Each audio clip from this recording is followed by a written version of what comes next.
Muy bien, mis hermanos, vamos a ir a la palabra de Dios, así que les ruego el favor, abran sus Biblias, por favor, físicas, impresas, de papel, de verdad, en Hechos capítulo 20, y vamos a estar en los versículos del 17 hasta el 32.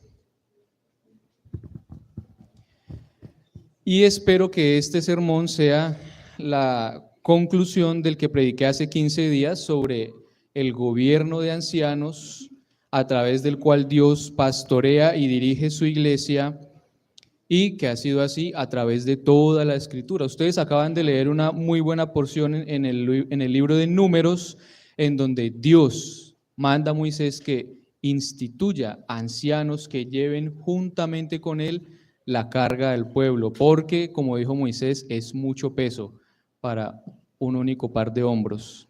Y Dios le dio a los ancianos de la misma porción del Espíritu o del mismo Espíritu de Moisés una porción para que pudieran ayudarlo en el ministerio en su iglesia. Y recuerden que ya sabemos que podemos hablar de iglesia aún desde el Antiguo Testamento, ¿verdad? Muy bien, esto es importante, hermanos, porque resulta que ustedes tienen que saber cuál es el tipo de gobierno que tenemos en esta iglesia. Ustedes tienen que entender por qué eso de ancianos, por qué eso de ancianos docentes y por qué eso de ancianos gobernantes. Y sobre todo porque es mi deseo, y no lo digo por mí, pero es mi deseo que todos aprendamos a amar a los ancianos y a recibirlos como lo que son, los instrumentos de Dios para nuestro cuidado espiritual, para nuestro crecimiento espiritual.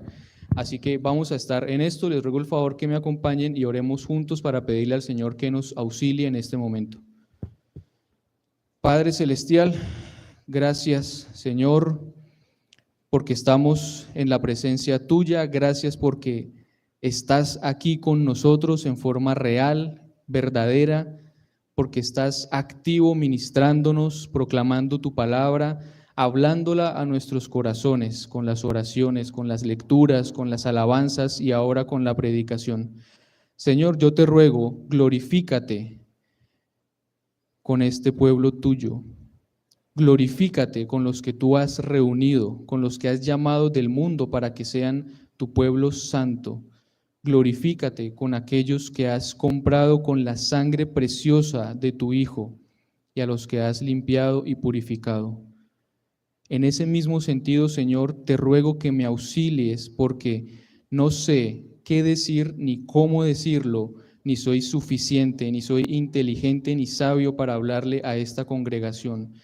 Pero tú lo eres.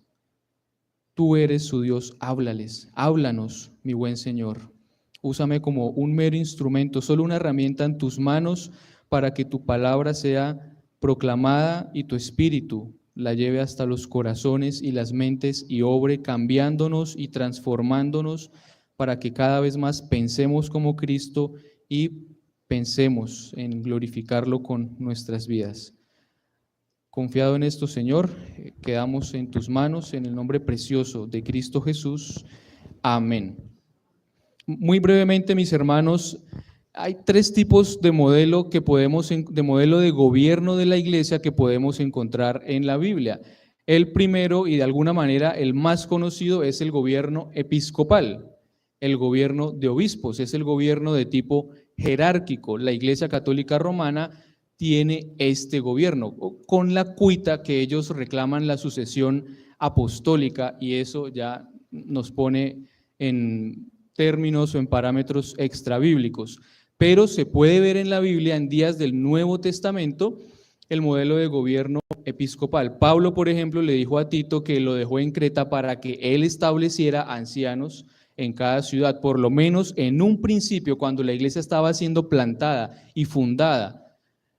Este modelo fue bastante útil. Otro modelo de gobierno es el congregacional, aquel en donde la congregación, por mayoría absoluta, por votación, por decisión común y por mayorías, se gobierna a sí misma, toma sus propias decisiones. El peligro con este modelo de gobierno es que las ovejas de alguna manera terminan pastoreándose a sí mismas, porque toman decisiones incluso como cuándo cambiar y qué pastor elegir. Es un poquito peligroso. También, si un hermano no está conforme con las decisiones que se han tomado, no tiene alguien más a quien recurrir, porque la autoridad es la asamblea.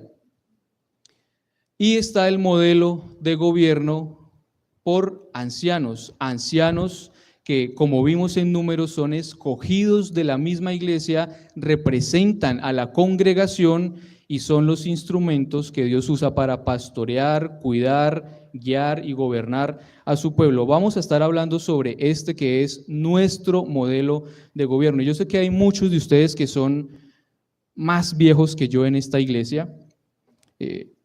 Uno se encuentra siempre viejos amigos y otros amigos que ya se van poniendo viejos.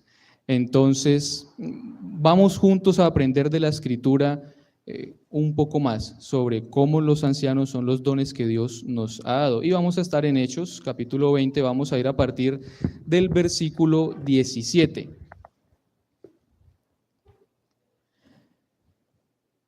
Dice Hechos 20, 17, enviando pues desde Mileto a Éfeso, hizo llamar a los ancianos de la iglesia. Cuando vinieron a él, les dijo, aquí el que está convocando a los ancianos de la iglesia, mis hermanos, es el apóstol Pablo, y él los convoca, como vamos a ver, para hacerles un encargo solemne: pastoreen la iglesia, apacienten la iglesia.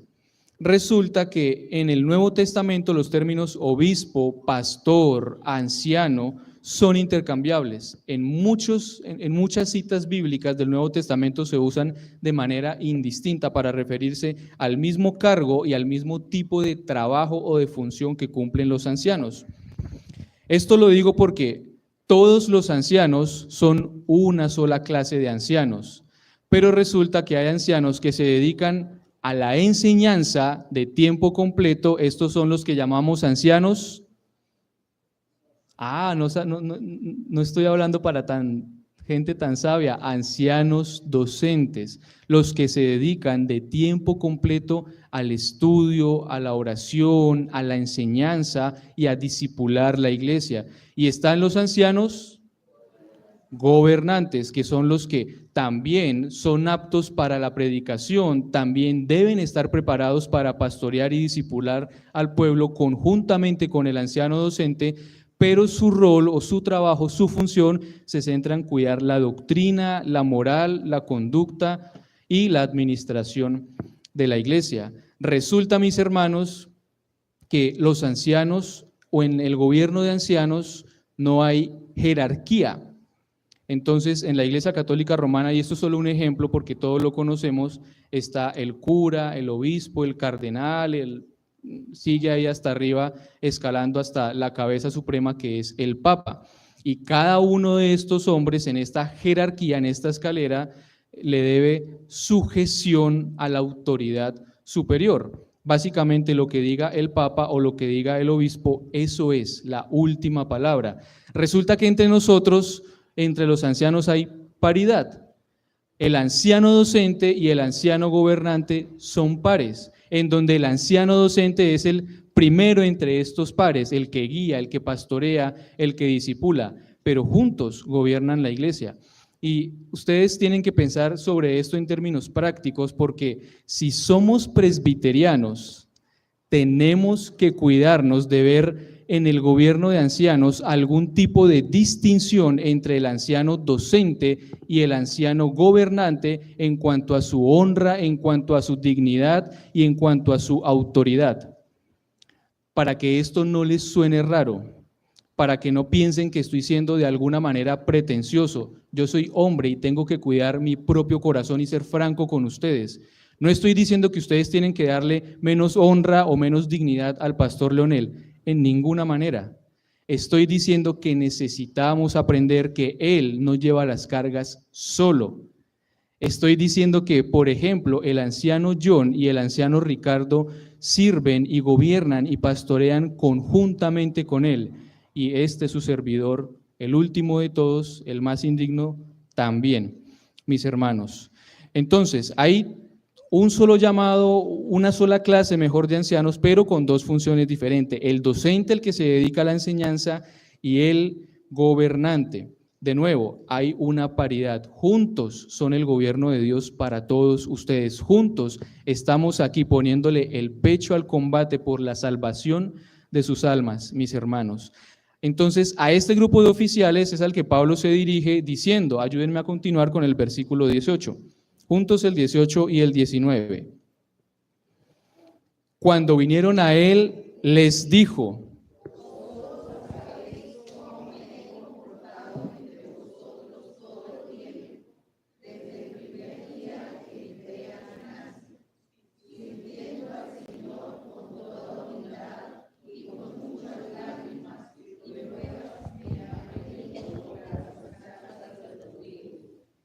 muy bien, ya vamos calentando motores. Entonces, Pablo les dice, ustedes saben cómo desde el principio, cómo desde que llegué a Asia, cómo desde que llegué a Éfeso me he comportado entre ustedes, cómo he servido a Cristo con lágrimas, con tribulación, con pruebas, con persecución, más adelante va a decir con escasez, mis propias manos me sirvieron para trabajar y levantar el sustento mío y de mi equipo. Y resulta que esto ellos lo conocieron de él por los 3 años que estuvo entre ellos. En ese periodo de tiempo, toda la misión de Pablo fue enseñar, en segundo lugar, enseñar y en tercer lugar, enseñar a los hermanos. Cuando él dice, sirviendo al Señor con toda humildad, ¿ustedes recuerdan a qué se refiere el Nuevo Testamento cuando habla de servicio, cuando habla de uno que es siervo de otro? Yo les expliqué esto hace poquito. Cuando habla Pablo y dice, yo soy siervo de Cristo, ¿qué es lo que él está diciendo? Yo soy esclavo de Cristo. Y como esclavo mi trabajo, como esclavo mi función es someterme a mi Señor y cumplir con el ministerio que Él me ha dado. ¿Cuál es el ministerio? Vamos a ver ahora, la predicación del evangelio a judíos y a gentiles. En esto que dice Pablo vemos ecos del tipo de servicio del que les había hablado en Marcos que Jesús espera de sus discípulos. Recuerdan, si alguno quiere ser el primero de ustedes, será el último. Si alguno quiere ser el más grande, el más importante, el que es reconocido y honrado por todos, ¿qué tiene que hacer? Hacerse como un esclavo de todos. Eso respecto a la manera como tenemos que vivir los unos con los otros. Así que Pablo, como un esclavo, sirvió con toda humildad, porque para hacerse buen discípulo de Cristo, él le dice a los filipenses, aprendí a vivir humildemente, aprendí a tener abundancia y aprendí a tener pobreza, aprendí a estar saciado y aprendí a tener hambre, aprendí a contentarme cualquiera que sea mi situación, sea que tenga abundancia o sea que tenga escasez. Para mí siempre es sumamente llamativo, mis hermanos, cómo la Escritura, por ejemplo, los apóstoles, como el apóstol Pablo, tomándolo por ejemplo, él nunca en sus oraciones, en sus cartas, cuando se dirige a la iglesia, él jamás está pidiendo a Dios un cambio en las circunstancias de las personas. Yo les he explicado que en esa época la persecución por llamarse o por identificarse como cristiano era real y era dura. La gente perdía a sus amigos, a sus familiares, eran repudiados, eran excluidos de la sociedad, privados de todos sus derechos y garantías. Había un precio que pagar por la verdad. Y en medio de todo ese ambiente, ustedes nunca, y si lo encuentran, por favor, háganmelo saber y yo me voy a retractar públicamente, pero ustedes nunca van a encontrar a Pablo diciendo, Señor, por favor, derroca a este César. Señor, por favor, que la crisis económica pase, que los hermanos encuentren mejores trabajos, que los hermanos tengan vidas más tranquilas. Él no pide un cambio en las circunstancias que enfrentamos los creyentes. Él pide que nuestra mente sea cambiada, sea transformada, sea renovada mediante el conocimiento de Cristo. ¿Y dónde conocemos a Cristo? En la Escritura, porque es que resulta que si nuestra mente cambia, si nuestra mente se conforma a lo que dice la Biblia, vamos a poder enfrentar las circunstancias difíciles de la vida de una manera diferente.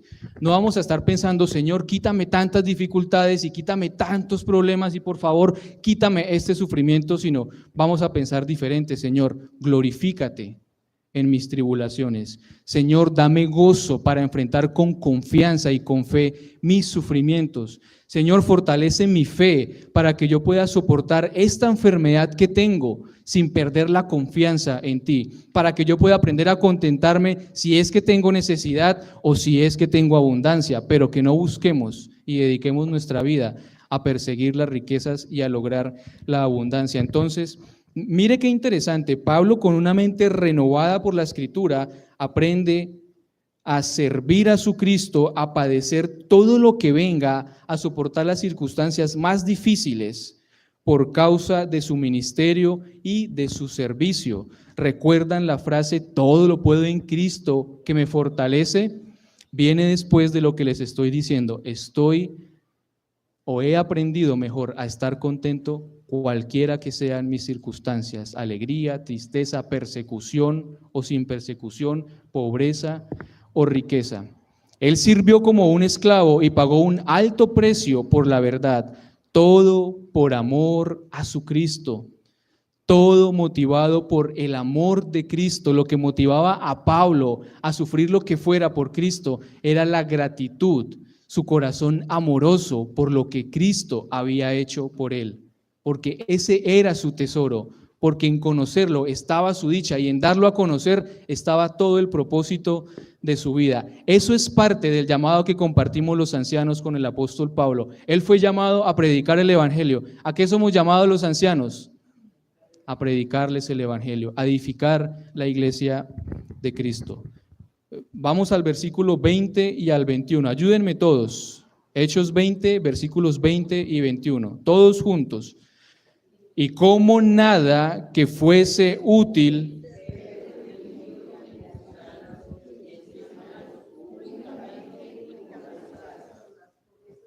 Mis hermanos, perdón, los voy a interrumpir. Vamos a comenzar ahora sí todos juntos, ¿verdad? Vamos a leer fuerte, claro, vamos a quitarnos la pereza, el clima está fresco, vamos a estar dedicados y atentos a la escritura, todos juntos. Y como nada que fuese útil.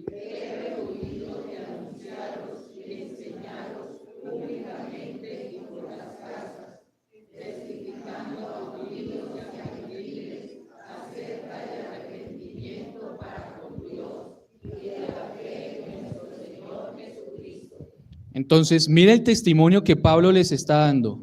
Yo no he evitado anunciarles todo el consejo de Dios. Yo les he predicado públicamente y les he predicado de casa en casa. Yo les he predicado a judíos y a gentiles. Yo les he predicado a los que creen y a los que no creen sobre dos cosas principalmente. ¿Qué era lo que enseñaba Pablo? El arrepentimiento para con Dios y la fe en el Señor Jesucristo. ¿Ustedes recuerdan cómo inició el Señor Jesús su ministerio? ¿Cuál fue la primera frase con la que inició la primera predicación? Arrepiéntanse, porque el reino de los cielos se ha acercado. Crean el evangelio. Y ahora, ¿qué es lo que está diciendo Pablo? Arrepiéntanse y crean en Jesucristo. Eso es lo que dice el 21. Les he testificado sobre el arrepentimiento para con Dios y la fe en el Señor Jesucristo. Resulta, mis hermanos, que el mensaje de la Biblia es uno solo. Desde Génesis hasta Apocalipsis, lo que la Biblia contiene es la historia de la redención, del plan de salvación que Dios diseñó en la eternidad para reconciliarnos con Él. Y resulta que como Pablo, ustedes y yo hemos sido hechos ministros y embajadores del ministerio de la predicación de la palabra de Dios. Vayan a 2 de Corintios, capítulo 5.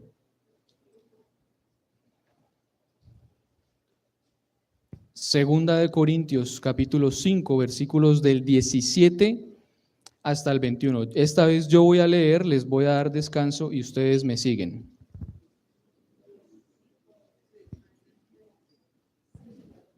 Segunda de Corintios, capítulo 5, versículos desde el 17 hasta el 21.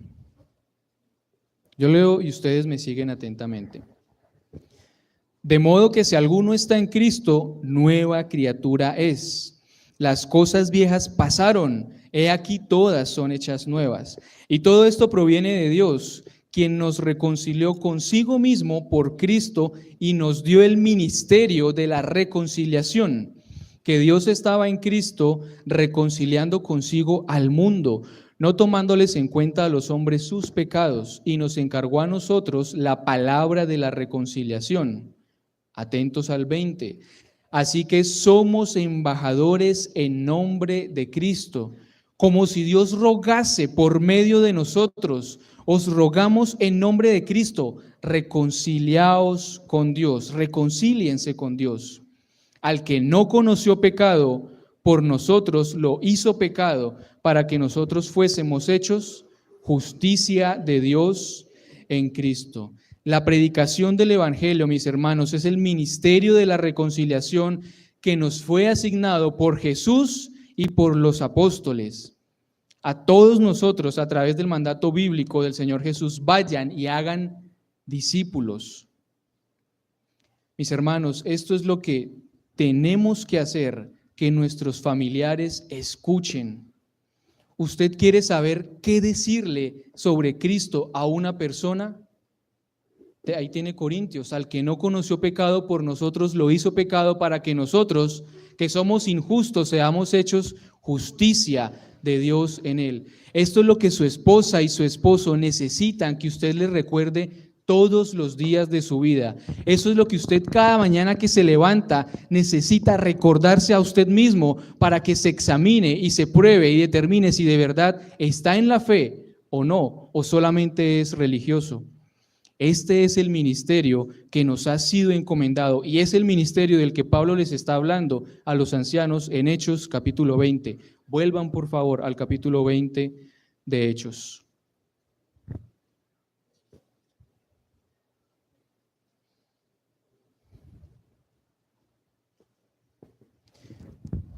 Y ponga una vez más sus ojos en los versículos 19, 20 y 21. Pero le voy a pedir que observe en Hechos 20, del 19 al 21, cómo fue que Pablo cumplió su ministerio. Él dice que sirvió con toda humildad, y ustedes ya saben, se consideraba a sí mismo un esclavo para los hermanos. Sirvió con toda humildad, con lágrimas, con pruebas por las acechanzas, las artimañas y las maquinaciones de los judíos. Y cómo no evitó anunciarles y enseñarles a tiempo y fuera de tiempo, públicamente en las plazas, por las calles, en las casas en las que se reunía la iglesia, testificando a todos, a judíos y gentiles, sin importar el precio, sin importar la adversidad. Mis hermanos, Pablo no se guardó absolutamente nada, no se limitó en ninguna manera con tal de hablar de Cristo. Él sufrió y soportó todas estas adversidades. La cruz de Cristo, siempre que usted predique la cruz de Cristo, va a levantar ampolla, va a levantar inconformidad, va a tocar fibras sensibles en el corazón de las personas.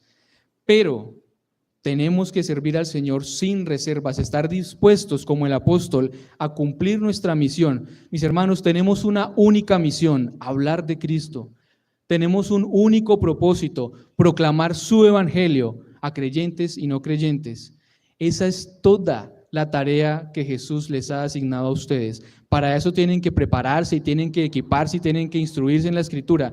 Pero en términos simples, usted tiene una misión. Hay un himno que dice eso: un reto nos aguarda. ¿Cuál es?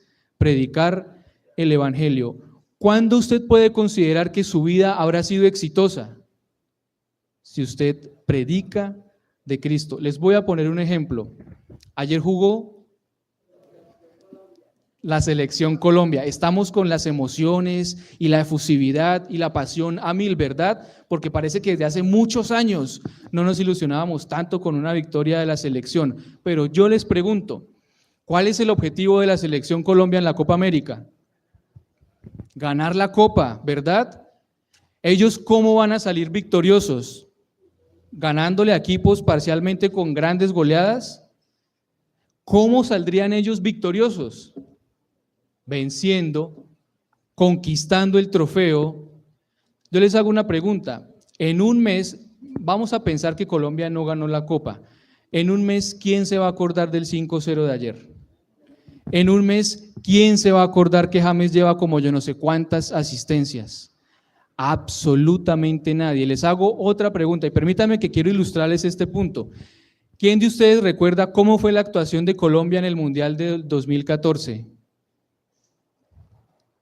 Pero si hubieran ganado el Mundial, todos tendrían claro, Colombia ganó el Mundial del 2014. Inclusive para esto les cuento, yo me documenté para esta pequeña ilustración. Resulta que en la Copa América de 2021 Colombia quedó en tercer lugar. Resulta que Luis Díaz fue junto con Lionel Messi el goleador del torneo. ¿Quién se acuerda de todo eso? Nadie. ¿Entienden al punto que quiero llegar? ¿Saben por qué? Porque no cumplieron la misión, porque no ganaron. Mis hermanos, nosotros en nuestra vida cosechamos lo que consideramos un montón de éxitos y victorias parciales. Me gradué de la universidad, me compré la casita, me compré la motico, renové el carrito, por fin conocí los Estados Unidos de Norteamérica inalcanzables. Mis hermanos, ¿de qué le sirve a usted todo eso si no cumple su misión? Si no habla de Cristo? ¿De qué le sirve a usted ganarse todo el mundo si su propia alma o el alma de su familia se pierde? ¿De qué le sirve a usted cosechar tantos triunfos y tantas victorias y acumular tantos de los cumplimientos de sus proyectos si usted no logra hablarle de Cristo a su esposa, a su esposo, a sus padres, a sus hijos, a sus parientes, a sus vecinos, a sus compañeros, a sus amigos? No sirve de nada. De la misma manera que no tiene ningún sentido que la selección Colombia saque tanto pecho si no ha ganado ningún trofeo. No tiene ningún sentido que nosotros nos consideremos exitosos si no cumplimos la misión por la cual hemos sido rescatados, llamados por Dios, reunidos como el pueblo de Dios para hablar de sus proezas y sus bondades al mundo. Vayan por un momento a 1 de Pedro capítulo 2.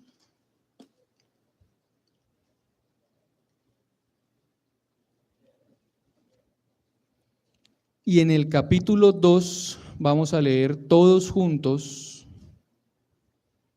el versículo 9. Todos juntos, 1 de Pedro 2, 9. Vamos todos. Mas vosotros sois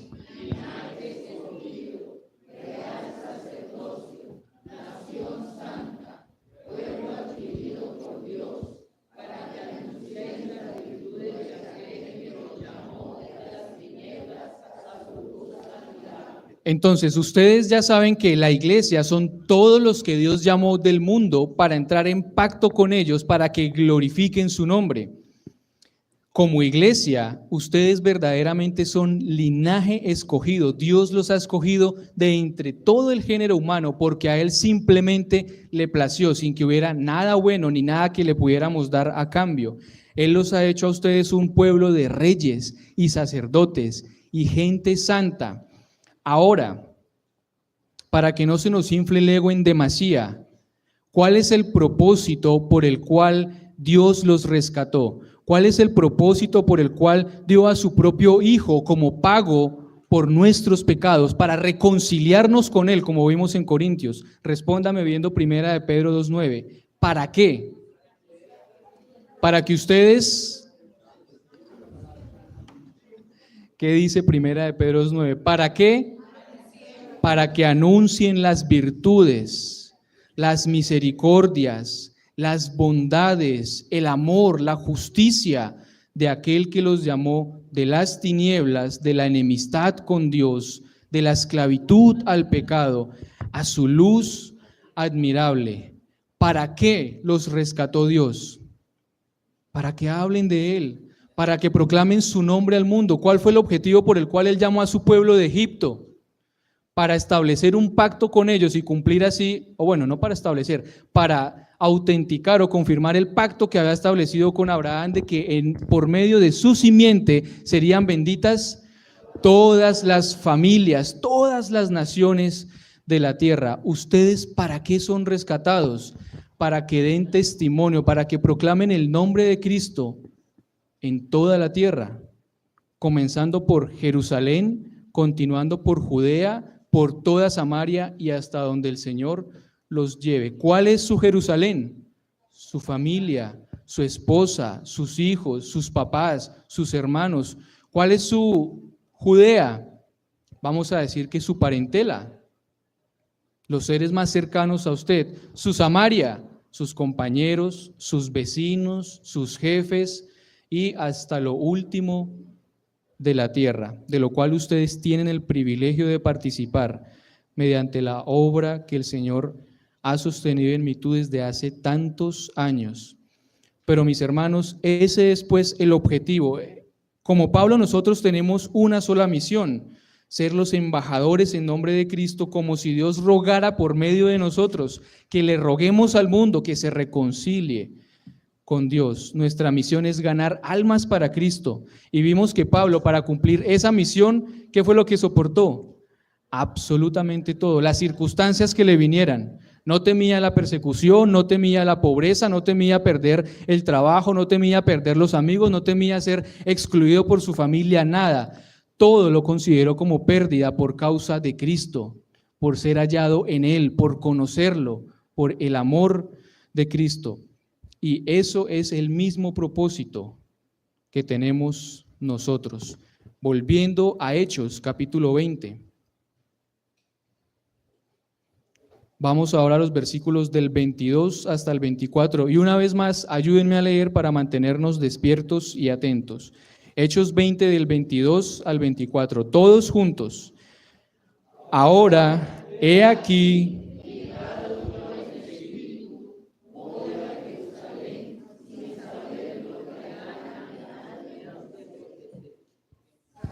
que el Espíritu Santo por todas las ciudades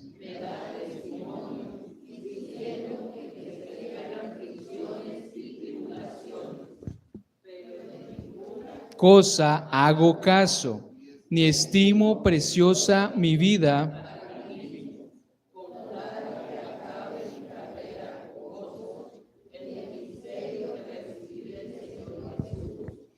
para dar testimonio. Entonces, mire que en el discurso de Pablo a los ancianos él sigue diciendo: yo estoy obligado por el Espíritu a ir a Jerusalén, sin saber lo que allá me va a acontecer.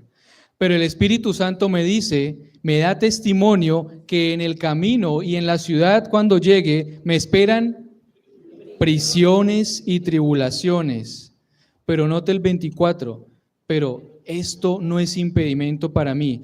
No me da temor perder la vida o arriesgarla, porque no considero mi vida como valiosa, con tal que acabe mi carrera con gozo, para cumplir el ministerio que recibí del Señor Jesús. ¿Cuál es?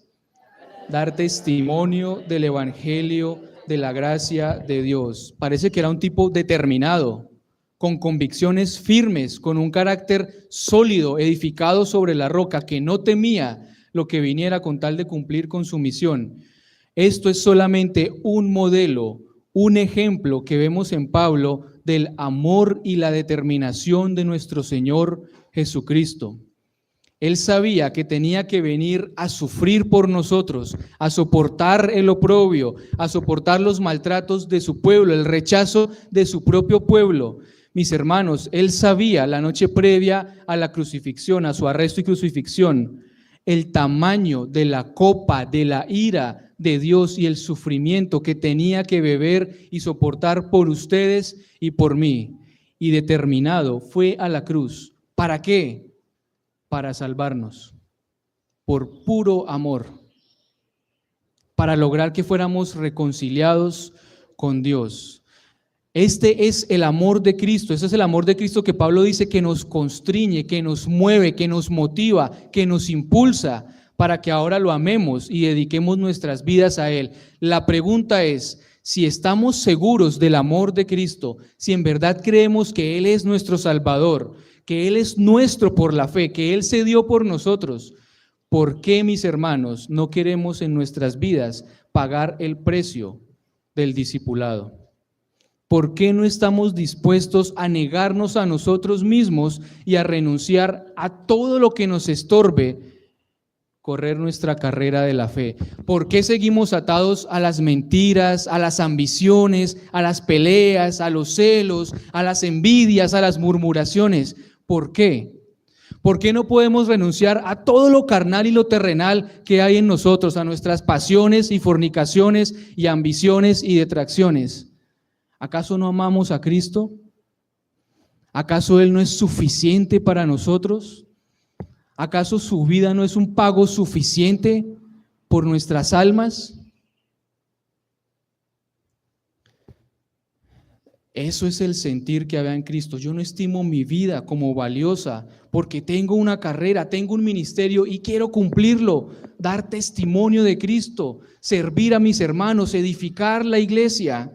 ¿Recuerdan las palabras? Él estaba conflictuado porque decía, si yo me muero, para mí el morir es ganancia. Si yo muero, voy con mi Cristo, pero quisiera quedarme un poco más de tiempo. ¿Por qué? Por el beneficio de ustedes, por enseñarles un poco más, por compartir toda la revelación que el Señor me ha dado. Ese fue el sentir que hubo en Pablo, pero eso es por la gracia del Espíritu Santo y ese fue el sentir que hubo en el Señor Jesucristo. Yo quiero que antes de ir concluyendo, por favor, tómese un momento y en su mente con su Señor, piense y reconozca usted cómo es que ha fallado en cumplir su ministerio. Piense si usted ha dejado de cumplir su rol como esposo, como cabeza de su hogar. Piense si usted ha dejado de cumplir su rol como ayuda idónea. Piense si usted ha dejado de discipular a su familia, a su esposo, a su esposa, a sus hijos. Piense si usted se ha avergonzado del nombre de Cristo en su empresa y se ha quedado callado cuando tenía que levantar la voz y proclamar las virtudes del Señor en comunión con su Señor, en intimidad con su Señor. Haga esto puntualmente. Piense y reconozca y confiese este pecado delante de su Dios.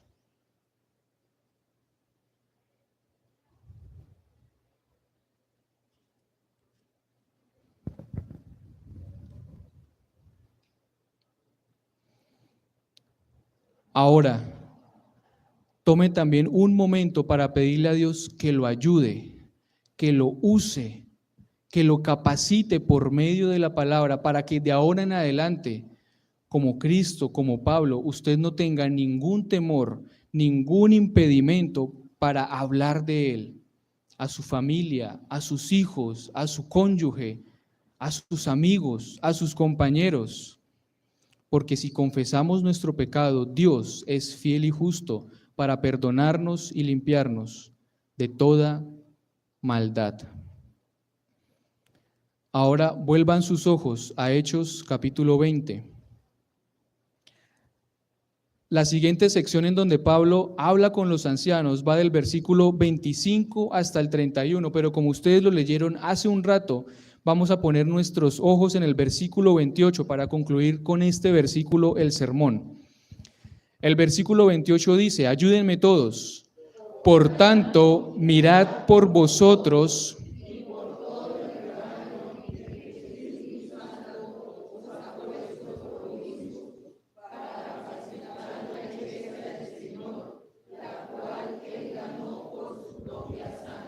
Resulta que él les está diciendo todo este discurso y les está haciendo toda esta advertencia porque los versículos 29 al 31 dice que la iglesia, después de su partida hacia Jerusalén, después de que él se vaya, va a sufrir dos clases de amenazas. Va a sufrir el ataque de los lobos rapaces que vienen de fuera de la iglesia, que quieren entrar entre el rebaño para desviar de la doctrina y del evangelio a los discípulos, pero resulta que además se van a enfrentar a la amenaza interna de estos mismos intrusos que se levantarán en la congregación para tratar de arrastrar detrás de ellos a los discípulos. Por eso Él les encarga lo que les está diciendo: cuiden de ustedes mismos, velen, vigilen sobre ustedes mismos y luego sobre el rebaño en que el Espíritu Santo los ha puesto por obispos. ¿Recuerdan las palabras de Pablo a Timoteo? En 1 de Timoteo 4, versículos como del 12 en adelante, le dice: cuida de ti mismo y de la doctrina. Ocúpate, entre tanto que yo voy, ocúpate en la lectura, en la exhortación y en la enseñanza. Ocúpate en estas cosas, cuida de ti mismo, cuida del don que has recibido, porque haciendo esto te salvarás a ti mismo y a los que te escuchen. Algo muy especial que quiero que noten en el versículo 28 es cuando dice que el Espíritu Santo los ha puesto por obispos. Cuando Pablo le dice a Timoteo que si alguno desea obispado, buena obra desea, o en Hechos cuando dice que establecían ancianos en cada ciudad, se refiere al cargo, a la posición en sí. Pero cuando aquí dice, cuiden sobre el rebaño sobre el cual el Espíritu Santo los ha puesto por obispos, está hablando del trabajo de supervisores de la iglesia, de los que están con los ojos abiertos cuidando a la iglesia de las amenazas de afuera y de dentro. Pero lo que quiero que noten, hermanos, es que ¿quién es el que pone a los ancianos? El Espíritu Santo. ¿Para qué? Para que apacienten la iglesia. Ese término apacentar implica para que pastoreen la iglesia. Ustedes recuerdan el Salmo 23, ¿verdad? Jehová es mi pastor y nada me faltará. Y yo inicié el sermón hace 15 días diciéndole que a pesar que hay un gobierno de ancianos, ¿quién es el que gobierna su iglesia? Dios, Cristo. ¿Quién es el que dirige la iglesia, la guía? Cristo, el Espíritu Santo más específicamente, porque es el que nos habla y nos recuerda todo lo que Cristo dijo. ¿Quién es el que protege a su pueblo? El Señor. Ciertamente Él es el que los apacienta, Él es el que los pastorea. Cuando hablamos de apacentar, de pastorear, esto implica el cuidado amoroso de los ancianos y los pastores sobre ustedes. Esto implica, mis hermanos, atentos por favor. Les confieso que en este sermón he tratado de poner todo mi corazón y aún el de los consiervos míos, mis ancianos. Implica cuidado amoroso, implica preocupación real y legítima por todos y cada uno de ustedes. Implica hacernos siervos, esclavos suyos por amor a Cristo. Implica dedicar nuestras vidas por pura gratitud a lo que Cristo hizo, dedicarlas a la enseñanza, a enseñarles y a volverles a enseñar, asumir voluntariamente la responsabilidad del cuidado de sus almas. En verdad que ustedes son la iglesia de Cristo. El anciano Ricardo, el anciano John, el anciano y pastor Leonel y yo simplemente servimos como meras herramientas en sus manos. Ustedes son de Cristo y Él es suyo por la fe. Él es quien los cuida, Él es quien los alimenta amorosamente. En verdad, Él es el buen pastor que dio su vida por las ovejas, pero este buen pastor, a Él le ha placido levantarnos a nosotros para que coadyuvemos por su pura gracia en la obra que Él tiene.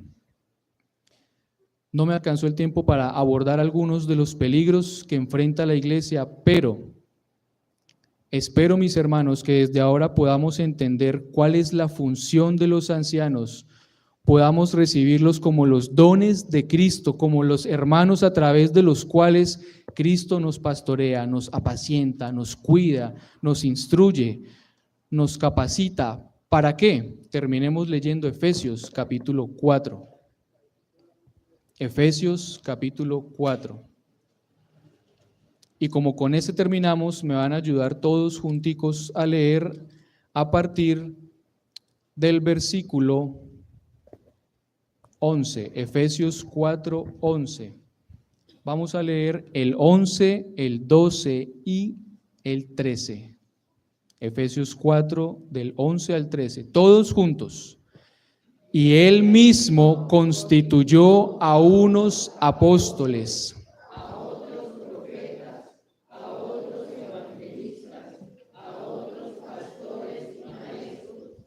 a fin de perfeccionar a los santos,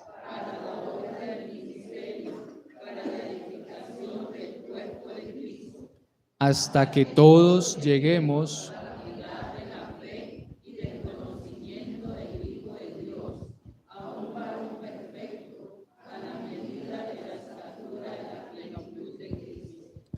Mis hermanos, les dije que en términos simples lo que Pablo nos enseña en Hechos es que tenemos una misión. ¿Cuál es la misión? Hablar de Cristo, proclamar el nombre de Cristo a este mundo que tanto lo necesita. ¿Y cómo nos capacita Él para cumplir esta misión? A través de los ancianos, de los pastores y maestros que Él ha constituido para que podamos estar enteramente equipados, preparados para toda buena obra, para cumplir el ministerio de la reconciliación que hemos recibido. Amén. Por favor, acompáñenme y oremos todos juntos.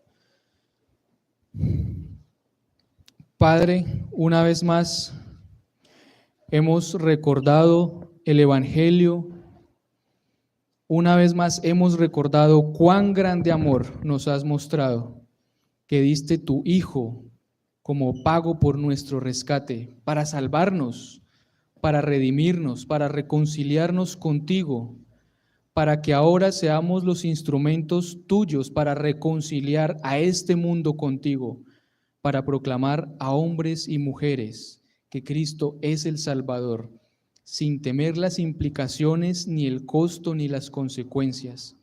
Señor, ayúdanos a permanecer fieles en el cumplimiento de este llamado para que Cristo sea glorificado. Ayúdame a mí, al pastor Leonel, al anciano John y al anciano Ricardo para que en verdad cuidemos de nosotros y de esta iglesia que es tuya, a la que tú has comprado por medio de la sangre de tu Hijo, para que la pastoreemos, para que la alimentemos con tu palabra, que ese sea nuestro rol, que nos mantengamos fieles y firmes a enseñar tu palabra y nada más que la Escritura. Glorifícate, Señor, con esta iglesia tuya. Son tus escogidos, a los que has salvado, a los que has redimido. Ayúdanos a cumplir la misión y el reto que tenemos, proclamar a Cristo, Señor. En su nombre oramos y te damos gracias. Amén.